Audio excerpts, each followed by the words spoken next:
Hola, muy buenas tardes. Mi nombre es Iris Jocelyn Corrales y bienvenidos a este podcast. Hoy vamos a hablar sobre un tema muy importante que significó un cambio para la historia de Latinoamérica, que es la Guerra Sucia y el Plan Cóndor. Para todo esto nos tenemos que remontar a los años 60-80. Aún estábamos pasando por la Guerra Fría en el mundo, que era esta guerra de Estados Unidos con la Unión Soviética. Ya no era una lucha donde un estado bombardeaba a otro, un país bombardeaba al otro. No. Ahora estaban luchando, vamos a decir, los egos de los países. Trataban de demostrar qué país era más, qué continente tenía las más armas. Básicamente, es que no encuentro otra manera de decirlo, era lucha de egos, porque Estados Unidos quería demostrar que él tenía las mejores armas nucleares, los mejores aliados, las mejores fuerzas militares y su ideología, ¿no? Y igual la Unión Soviética, que tenían armas nucleares que podían destruir a su país si ellos querían, pero no hacían nada, o sea, no había ataques. Bueno, todo esto ¿por qué? Porque Estados Unidos tenía la ideología de que no le gustaban los comunistas. O sea, él iba en contra de la comunista y si eres comunista te puedo bombardear porque yo quiero. Entonces la Unión Soviética era su ideología, pues. Y bueno, hay veces que podemos pensar que porque algo está pasando en otro país o en otro continente no nos va a afectar a nosotros, porque pues al final de cuentas, ¿qué teníamos que ver ahí? Bueno, no fue así en este caso. Sí nos afectó como Latinoamérica, más que nada a Sudamérica, ya que voy a empezar a explicar qué es el Plan Cóndor. El Plan Cóndor fue una alianza secreta, ¿ok? Que se concretó en 1975 en Chile. Fue un tratado que las fuerzas militares de Chile, Argentina, Uruguay, Paraguay, Bolivia y Brasil, que básicamente querían unir fuerzas para erradicar a los opositores. No les importaba de qué manera, no les importaban los derechos humanos, no les importaba respetarlos. Ellos querían exterminarlos, porque no encuentro otra palabra cómo explicar lo que sucedió en estos lugares. Los gobiernos compartían listas de personas, terroristas les llamaban ellos, compartían información, tácticas de secuestro, tácticas de tortura, y también a veces compartían agentes secretos que usaban como para descubrir el paradero de estos grupos cuando se querían esconder. Estos grupos simplemente podían ser desde estudiantes, periodistas, hasta familiares que estaban buscando el cuerpo de su ser querido. Normalmente eran estos grupos que secuestraban, que eran los opositores, ¿no? Que iban como con una ideología un poco más comunista.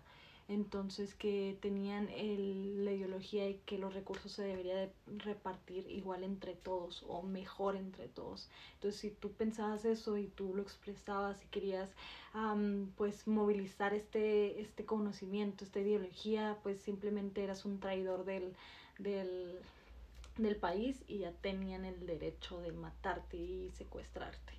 Los secuestraban, cuando no los mataban, los secuestraban para que les dieran información y así poder encontrar a las demás personas que estaban en este grupo.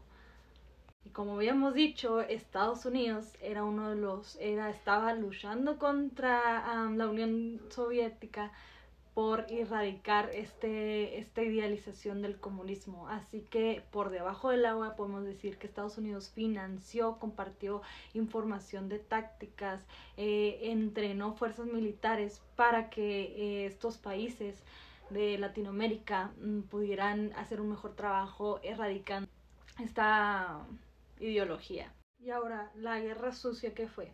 La guerra sucia se le conoce al este periodo que pasó de pues, amenazas, de querer callar voces, de torturas y de secuestros en Argentina. Se calcula, no se sabe en sí cuántas personas sufrieron de secuestros, pero sí se puede calcular una cifra de entre 9.000 y 40.000 desaparecidos en este periodo. Básicamente en Argentina decían que estaban limpiando las calles. Pudimos ver en clase cómo las madres pedían auxilio, pedían ayuda, que ya habían ido con iglesias, ya habían ido con el gobierno, con consulados, y nadie los ayudaba, nadie ayudaba mínimo a encontrar los cuerpos de sus hijos. Ahí nacen los grupos como las Madres y Abuelas de Plaza de Mayo, que hasta el día de hoy siguen en la búsqueda de los cuerpos de sus seres queridos. De verdad siento que es un tema que me afectó mucho estudiarlo, porque sinceramente se ve como si todo un gobierno se pone en contra de los ciudadanos, cómo pueden exterminarlos y no ser capturados. Y aunque al día de hoy hay una frase en Argentina que se llama nunca más, que nunca más va a volver a pasar.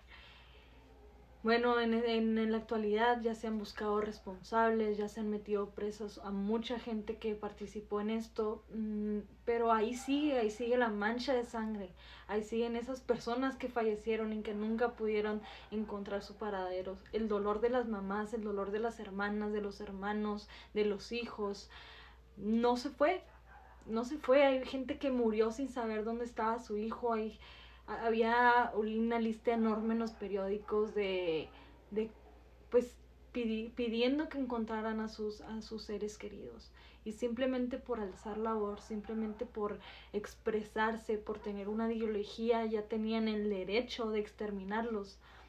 Y bueno, podemos decir por qué abuelas, porque se llaman Madres y Abuelas de la Plaza de Mayo. Era porque también en este periodo los militares pues secuestraban a mujeres embarazadas que estuvieran a punto de dar a luz, ya que el bebé nacía, las asesinaban y pues daban en adopción o entregaban a los niños a simpatizantes o a militares. Y no era por un tema de infértil o nada de eso, simplemente era porque no querían que esos bebés nacieran con la ideología que estas familias tenían.